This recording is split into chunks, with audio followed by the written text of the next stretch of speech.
And we are live. So welcome to our regular Lifeboat Academy update session. Today is October 2nd, and we will just dive right in.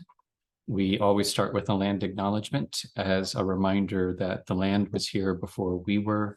The land will continue to be here after we are gone, and everything that we need to survive and thrive comes from the land and ultimately returns to the land.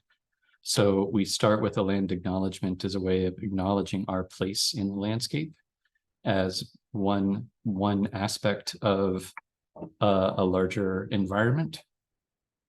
And in doing so, we also acknowledge our connection to and our debt to the generosity and wisdom of Indigenous cultures, which have kept this alive and are willing to share it with us even to these days. And so as we recognize that debt of gratitude to Indigenous cultures, it also sets on our shoulders an obligation to live in a way that recognizes that wisdom and that seeks to be in right relations with all of our relations, both human and more than human, and Indigenous and displaced peoples. So with that land acknowledgement, I specifically acknowledge the WSÁNEĆ, who are the people who have been here on this territory for time immemorial and who have cared for it for generations and generations and who continue to be here and are neighbors. So with that, we will take a little opportunity to talk about where we're each coming from. And the circle, as I see it, is Ronnie, Jen, Roland, and me. So today, what aspect of the Lifeboat Academy has your attention? What are you most thinking about? Ronnie, over to you. I'm thinking about our first info session, which is this coming Wednesday, October 4th. And it's being hosted by Coho BC, who are our wonderful and courageous real estate agents. And I'm excited to see who shows up and how our project is received and what questions people have. Over to somebody else. That would be me, Jen. And what has my attention at the moment is around food sovereignty. We're coming, what's in harvest time now. And so I'm thoughtful about how we establish food sovereignty, like the right amount to grow, the right foods to grow, the right conditions to grow it, and for as many people as it's needed for. So I've been thoughtful around that. So I'll pass it on to Roland. What has my attention at the moment is the beginning of a new month, and which brings into relief the end of October is a I can't think of the word. Milestone? A milestone, thank you, where we're assessing the amount of people who've signed on to become shareholders or in one way or another. And it also brings to mind that the purchase of the property on Pender is just one part of the Lifeboat Academy as a whole. And that there's all sorts of other exciting things that are happening for the Lifeboat Academy. So trying to keep that all in perspective. And with that, I pass over to Ben. Yeah, I think what has my attention is transitions. Yeah, broadly speaking, there's clearly a seasonal transition happening. I think there's a transition in the nature of our work as we're starting to get more interest because of the outreach that we're doing. So we have a lot of irons in the fire. Like Roland said, there's a lot of different pieces all moving at the same time. And then we also have people moving and coming and going. So there's just all sorts of transitions happening. And trying to adopt the sort of Zen-like curiosity in how it will all unfold. So with that curiosity in mind, let's go back to our slideshow and give you a quick update on what's happening around here. So if this is the first time that you're stumbling on the Lifeboat Academy, just to bring you up to speed really quick, our goal is to build a fleet of interconnected lifeboats, or to support the building of a fleet of interconnected lifeboats. And for us, a lifeboat is a personal place-based resilience network, leaning into the relationships and the people who are already in your life and figuring out how you can work together for more mutual benefit and support in these turbulent times. And ultimately, we recognize that there are going to be a lot of different lifeboats, each unique, each developing for its own community. But how do we stay connected as a network of networks so that we can support each other as we are figuring out what we do in the face of climate crisis and social collapse? And so one of the big events, speaking of transitions, is that we had our Stewardship Council meeting, and we were able to present our proposed ideas for what the focus for the next couple of months should be, and get feedback from our esteemed colleagues. And much gratitude for everybody who was able to make it. Several people showing up even though they were feeling a bit under the weather, and so everyone really giving it the the second effort. So we're very appreciative of the time and the perspectives. And the main outline of the plan is, as Ronnie was saying, we want to host or have co-hosted sessions where people are connecting us with their communities, where we can have a chance to talk about what it means to be a timeshare cropper, or how to get involved on the Spalding Valley Farm. And we also need to do, in conjunction with that, our second wave of outreach. We've been partnering with a project called Regenerate Cascadia, and that is taking a chunk of our time, again, in the spirit of figuring out how to reach out to other people's networks and tell them more about what we have going on here. And we've also continued to, we've really done a lot of work on our, what just happened? Hang on.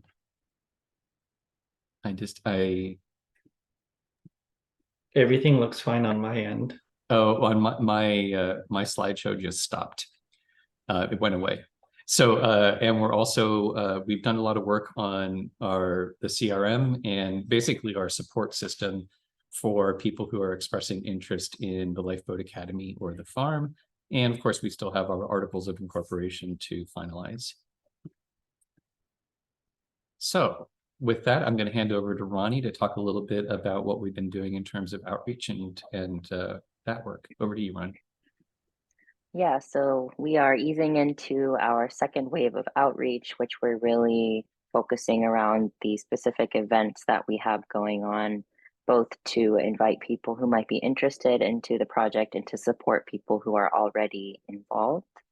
We're also putting more of a focus on reaching out to larger foundations and organizations that might have access to larger amounts of money to help us sort of secure the property in the short term and then be able to sell shares more in a long-term kind of timeline.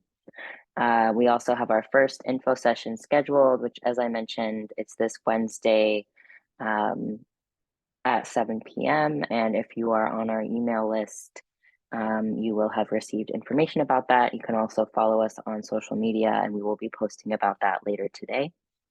And we have a couple other invites out to other folks who might be willing to host sessions for us. And if you're watching this and you'd be interested in hosting an info session for us with your networks, that would be really great. And there has been some forward progress on our website. We had a bit of a few weeks of a stall, and we're back in touch with our web designer, and we are making progress on finalizing the website and our site map as well. So lots of things are moving and grooving, and yeah. And back to Ben to talk about the Lifeboat Network and Regenerate Cascadia.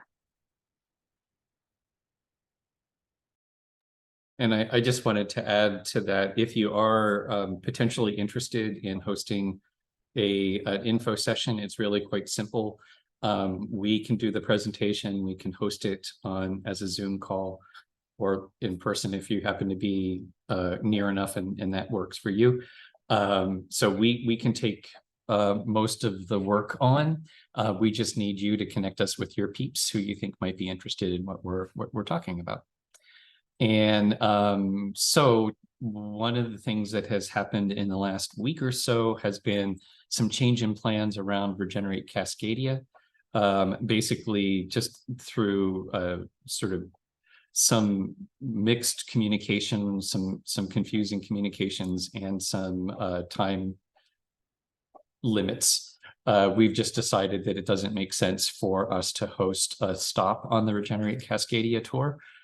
In part because I think we're finding that we're being a little bit more involved in some of the higher level planning, especially around thinking through a developmental evaluation and thinking through the online summit that's happening in early November. So we're still heavily involved in the project. We're still there helping to support it. But what our involvement looks like is changing a little bit. And likewise, Earth Regenerators, the story continues.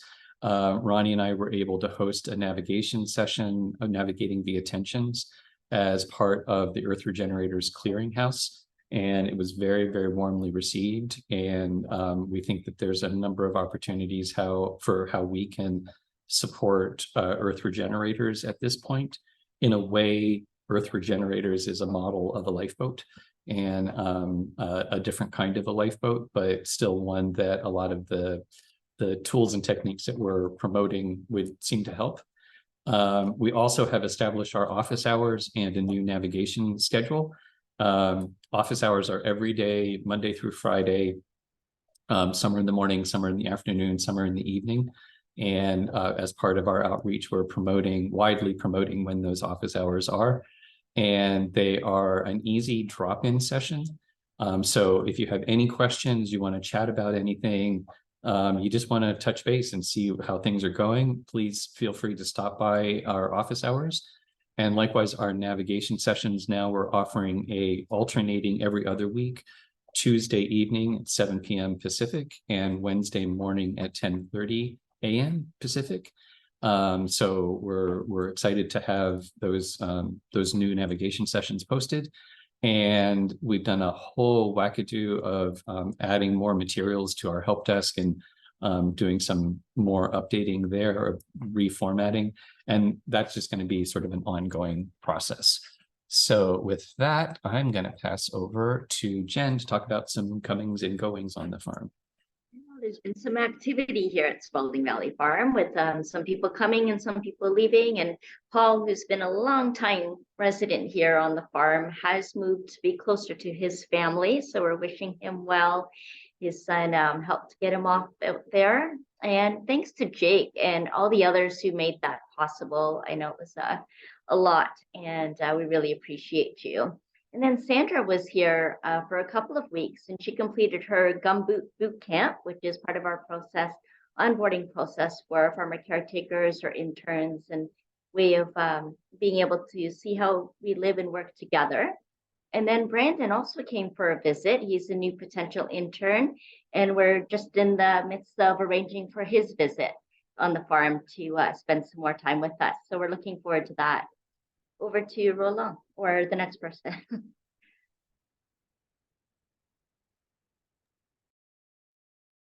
Right. So, one of the purposes of these weekly updates is to also let you know what we're going to be working on over the week. One of the things that we've already mentioned is actually reaching out to foundations. And for that, we are working on our pitch to be able to be clear in communicating to them. There's also something about clarifying what we mean by the sweat equity. And people who are looking to be on the farm and ways for them to be able to actually be part of the farm and work for their shares. And that has to do with social mortgage holders. The other thing is working towards scheduling and advertising more info sessions. So we're meeting with Coho, or we have an info session that is being hosted through Co-Housing BC. And there are a few other potential info sessions with other groups. So we'll be scheduling and advertising for those. Continuing to work on the website. There are things that we have to provide our web designer, David. And we are also working on finalizing the physical site map that we've been developing with Poppy Punk Studios, who's got the greatest name ever. So our designer, Kelly Lowe. With Paul's departure, Paul's been there for a while, and we have plans on how to use the area where his motorhome had been parked. And so there's cleaning up and preparing that spot for its next incarnation. And finally, continuing to do outreach to let people know about our office hours. That's been going fantastic. That people have been taking advantage of it, and we really appreciate it. And we encourage you to do so. There's also the new dates for the navigation sessions, so they're going to be they are ongoing, and we're getting closer and closer to having the help desk ready for sharing. And we are actually starting to use the help desk. I think that's pretty much it for this week. So I pass back over to you, Ben. Yeah. And I just wanted to say a little bit more about the pitching to foundations. Because there's a specific ask involved in that. What we're going to be doing is reaching out to, like Jen was saying, larger foundations. There are actually, maybe it was Ronnie. We're trying to reach out to people who may be able to back the project and give us some more time to be able to do more relational work around getting the shareholders online. So one of the things that we're interested in is how many shares people would want to own if money was no object and time was no object. If you could actually pay for your shares over, say, a 10-year mortgage period, and if you could also work to earn your shares. If money right now was no object, how much would you like to be involved in the Lifeboat Academy and the Spalding Valley Farm? So we're going to be reaching out to everybody. If you're watching this, hopefully you're on our list, and we'll be sending you a request to say, how many shares would you be interested in if money were no object? So that when we go to these larger foundations, we can say, look at the community that we have behind us who are willing to put their heart and soul into making this work. And in exchange for you being the potential social mortgage holder, providing that kind of bridge funding. So we'll be reaching out to you. And likewise, if you have any personal contacts with any of the kind of local foundations who might be interested. So for us in the area, it would be the Vancouver Foundation, the Victoria Foundation, the Van City Foundation, any of the local sort of Vancouver-based environmental funds. If you have any personal contacts with them, we would love to get an introduction so that we can skip some of the getting through the gatekeeper at the front desk sort of thing. So if you do have any personal contacts, please shoot us an email or stop by one of the office hours and let us know, and we can arrange for the introductions. And I think that is it. But just to be sure, let's go through the circle once more. And any other thoughts, anything else that you want to add? Ronnie, over to you. I think that just about covers it. And big thank you to the folks who watch these videos, and please share them with people that if you've been talking about what we're up to, share these videos and then people can hear for themselves and get involved. Over to Jen. Our help desk is available to access, and there'll be a link for that in the video description. And we'd love to hear your feedback, your ease of finding the information, or if you're looking for something you don't find on there, then let us know so that we can make sure that we get you the right information and give you what you need. Over to Roland. I'm good. That was great. Over to Ben. Well, I think that's it then. Thank you all for watching. You know, keep in touch. Our email is simple, friends@lifeboat.academy. It's the easiest way to get in touch with us. Like Jen said, you can also click the link in the description below to visit our help desk, ask a question, and that also can connect you instantly with somebody. We're from the Lifeboat Academy. We're here to help.